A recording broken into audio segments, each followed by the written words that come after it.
ঝাল ঝাল বাইম মাছ ভুনা। প্রথমে একটা প্যান নিয়ে নিচ্ছি, কিছু পেঁয়াজ আর কিছু টমেটো দিয়ে একটু তেলের সাথে খুব ভালো করে নরম হয়ে আসা পর্যন্ত ভেজে নিচ্ছি। এখন দিয়ে দিব হচ্ছে আদা বাটা, রসুন বাটা, জিরা বাটা 1 চামচ করে দিয়ে একটু ভালো করে তেলের সাথে ভেজে নিয়ে এরপরে এখানে দিয়ে দিব হচ্ছে হলুদের গুঁড়া দিয়ে দিব 1/2 চামচ, মরিচের গুঁড়াও আমি 1 চামচের মতো দিয়েছি, আর সামান্য একটু ধনিয়ার গুঁড়া দিয়ে দিব। দিয়ে মশলাটাকে একটু পানি দিয়ে কষিয়ে নিব। তো এই তো একটু নাড়াচাড়া করে আমি এখানে পানি দিয়ে দিচ্ছি, যাতে মশলাটা একটু ভালো করে কষাতে হবে। কষানো হয়ে গেলে এখানে সামান্য একটু লবণ দিয়ে দিচ্ছি স্বাদ মতো, আর দিয়ে দিচ্ছি মাছগুলা, দিয়ে খুব ভালো করে কষিয়ে নিব ঝোলটা একদম টেনে আসা পর্যন্ত।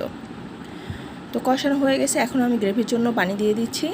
পানিটা খুব একটা বেশি দিব না, দিয়ে জাস্ট ফুটিয়ে নামানোর আগে একটু ভাজা জিরার গুঁড়া ছড়িয়ে দিলেই মজাদার এই বাইম মাছ ভুনাটা রেডি হয়ে যাবে। ভালো থাকবেন সবাই, আল্লাহ হাফেজ।